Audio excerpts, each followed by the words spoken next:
Chapter 23. The hearing was to be held in the judicial building, across the government compound from our residence. Not anticipating that I'd be on trial for my life, my mother hadn't bothered to pack a suit for me. She was, by nature, an optimist. So I wore a long-sleeved shirt tucked into my khakis, and I hoped I didn't look too disrespectful. Dr. Roop walked me over, but none of my friends were permitted to come along. The whole way there, he kept describing what he and Mrs. Price thought was best. I made it clear that I didn't trust her, but he insisted I was wrong, and that whatever I thought of her, I had to believe she would not act against the interests of her own world. I couldn't tell him what I knew, though. Not without exposing what Tamrat had been up to. So I would have to hope that if Mrs. Price tried to stab me in the back, Dr. Roop would be able to step in before it was too late. I had taken some precautions of my own. I hoped he would understand when he found out I'd been plotting behind his back. Mrs. Price was far more devious than Dr. Roop, and I thought the situation required something a little stronger than the herbivore touch. We entered what looked like the standard courtroom or government chamber. The far wall had a huge viewing screen on it, which projected a gas giant insignia for the Confederation. In front of that stood a central bench, large enough to seat perhaps 20 beings, though far fewer, as I understood it, would be present. In front of that was a series of tables where interested parties could sit, and then a large area for the public, large enough to hold perhaps a few hundred beings, though the Judicial Council intended that no one would observe the proceedings. Mrs. Price was already present, sitting at our designated table, looking crisp and polished in her perfectly pressed gray suit, her severely bunned red hair, and her freshly applied redder nail polish. She sat next to me and smiled her bright red lips. "You're going to be fine," she said. She even sounded like she meant it, but I really just couldn't find it in me to trust her. Maybe she did want to protect me. Maybe the Confederation and Earth were done trying to sell me out. I really hoped so, but I wasn't counting on it.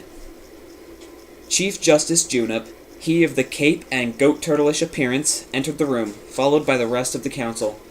A quadruped with a featureless and triangular face, a being who looked like a fat and clownish Darth Maul, an oozing 10-legged octopus, or, I guess, decapus, and 6 more beings of various shapes, sizes, and colors appeared. I hoped that they were as just as they were diverse. There was also a being of species that I hadn't seen before. He was almost 7 feet tall, a broad and imposing-looking beast of a creature, with thick skin the color of green olive. His head was spectacularly long, rectangular and big-jawed, with a pronounced underbite. He wore an almost skin-tight military uniform, with a narrow blade like a fencing weapon at his side, and he gave the general impression of being made for war. Actually, he looked like a space hork. Are there any Warhammer 40k fans in the house? Well, a space orc crossed with Frankenstein's monster.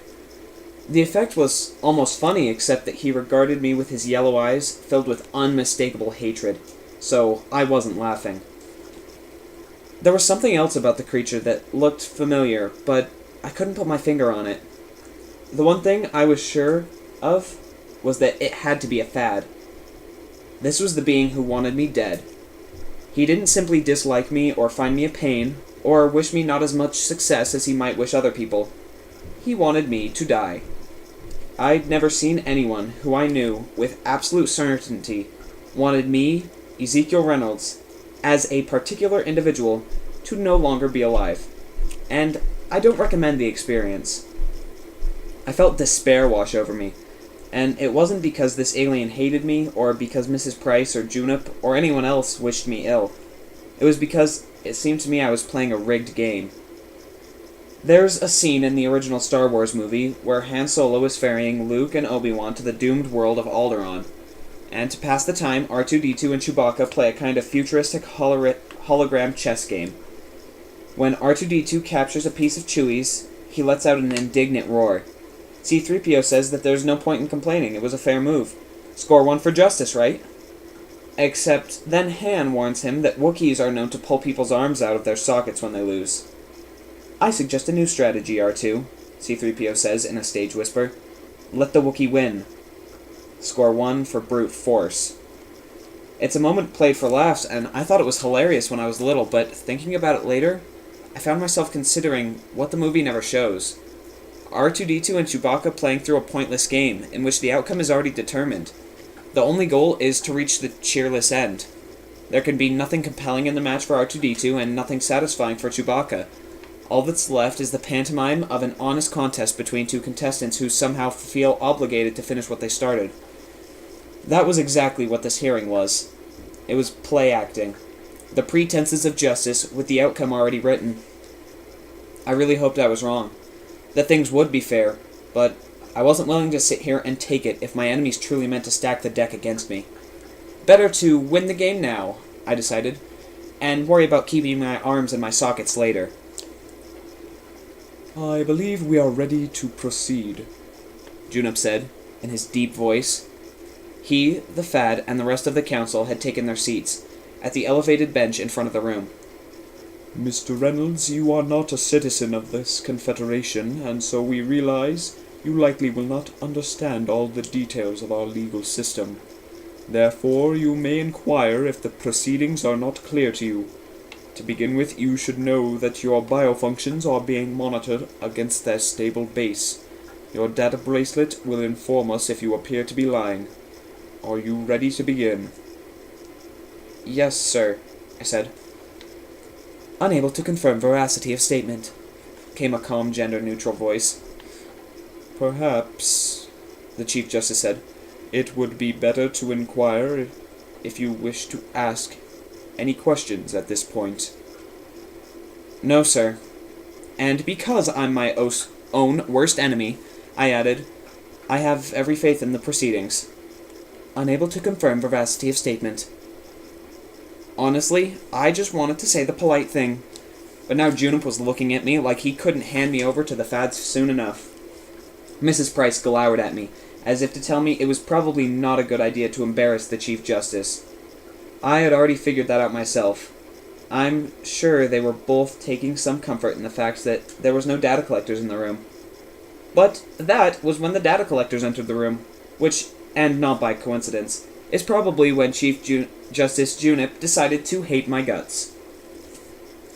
After my conversation with Tamret, I had understood that I couldn't just hope the hearing was fair. I had to make sure it was.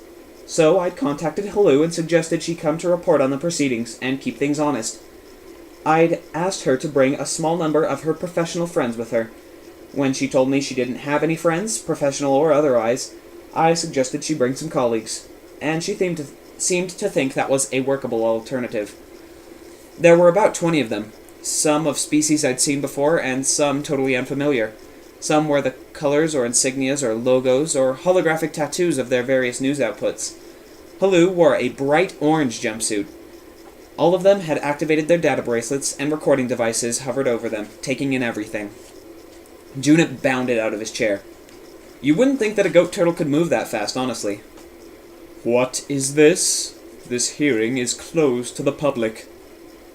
No, it's not, Halu said in her clipped voice, and having exhausted that topic, she took a seat in the front row. Her recording device was already rolling, but she now called up her keyboard and began to type away.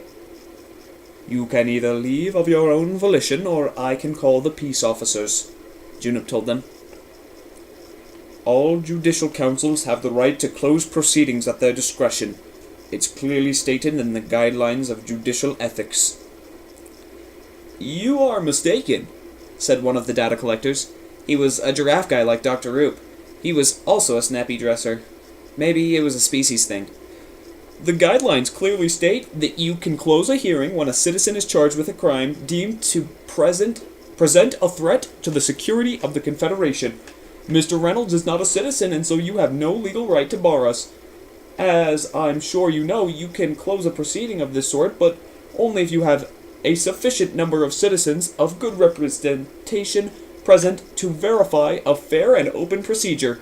I see no witnesses at all, so you'll have no choice but to let us stay. Junip worked his jaw in fury as he realized that if he'd only loaded the empty seats with a few dozen of his cronies, he would have avoided this problem altogether. If you wish to limit the number and identity of witnesses, the giraffe data collector continued, their names must be made available to the public for review. Unless you choose to postpone this proceeding by several weeks, You must permit us to stay. I have no interest for your bureaucratic niceties, the Fad said, his voice low and terrifyingly calm. I have traveled far in search of justice. I will not be delayed by weeks. Junip's hand was forced, just as I had intended. I had hoped that the Fadic representative would be just as happy to both embarrass the Confederation and get what he wanted. As it turned out, I was right. Junip told the data collectors to remain, but warned them not to disrupt the proceedings. Once they had all taken their seats, the Fadic representative began to make a humming noise, and he locked his eyes on me once more. After a moment of humming and glowering, he stood and came out from behind the bench to face the board. Then he turned in my direction and studied me as though trying to take in every detail, to memorize my features, but I didn't look away. I wish I had, though, because after he glowered at me for a good minute, the Fad began to wiggle his jaw, moving it back and forth, up and down, and then dropped it almost 6 inches, his mouth spreading open, big and black and wide like one of those Scream Halloween masks.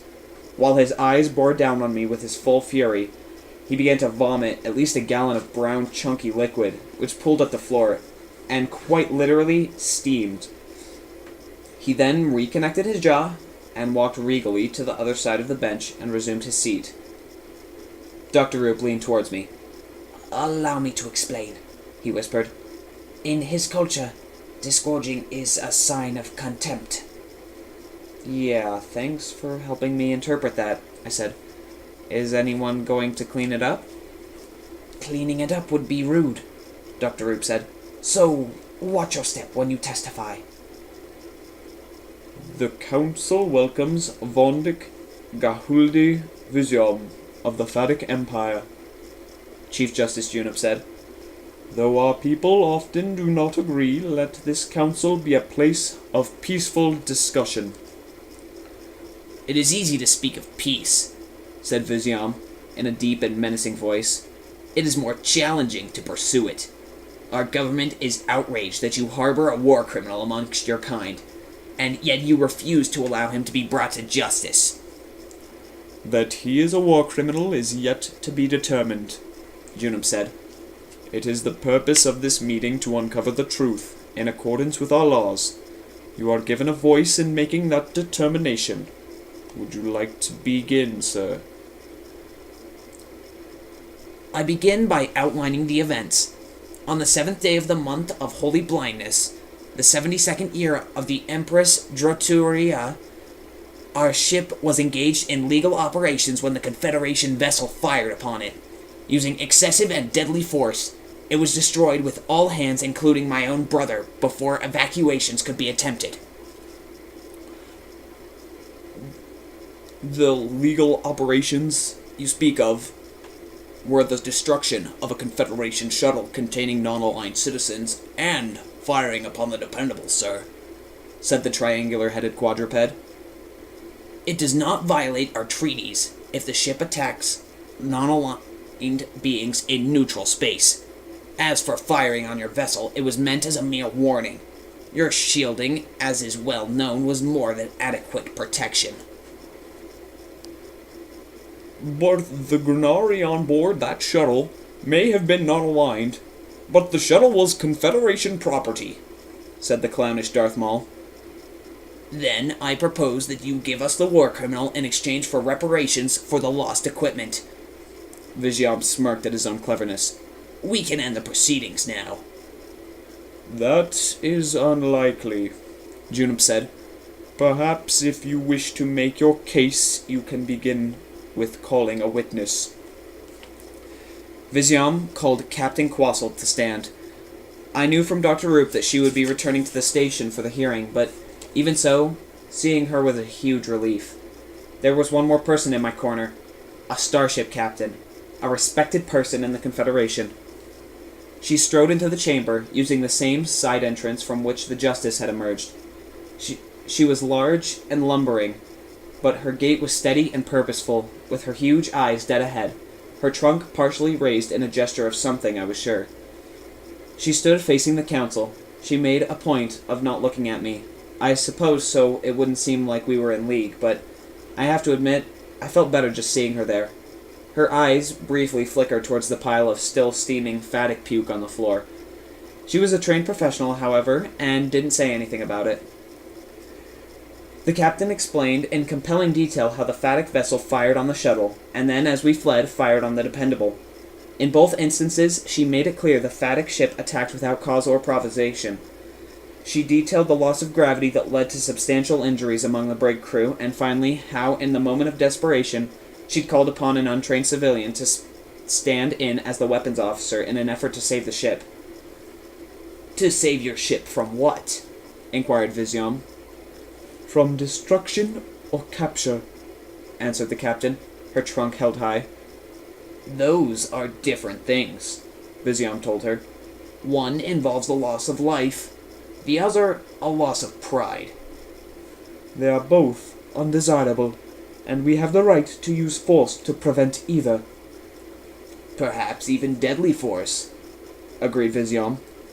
"But by definition, there is never a cause for excessive force, and you cannot know that your ship or your lives were truly in danger. That is speculation." "Perhaps so," conceded the captain. "But given that the only way to find out was to let your vessel continue firing on us, I was not prepared to make that discovery." "You would rather destroy a ship than uncover its intentions?"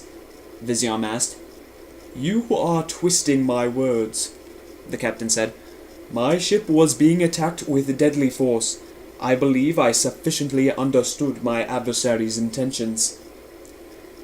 "But the captain of the phatic vessel, my brother Oyam, told you if you surrendered, you would not be harmed. You had no cause to fear, let alone place a juvenile in charge of your ship's deadly arsenal." "Frankly, I had a difficult time believing the words of a captain who had already murdered innocent beings and fired upon my ship without provocation."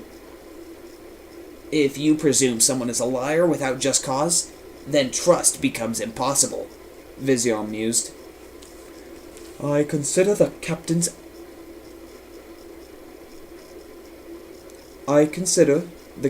actions the most accurate indication of his intent.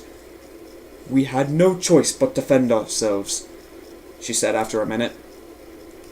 "Defending yourselves is perhaps understandable," the Fat allowed.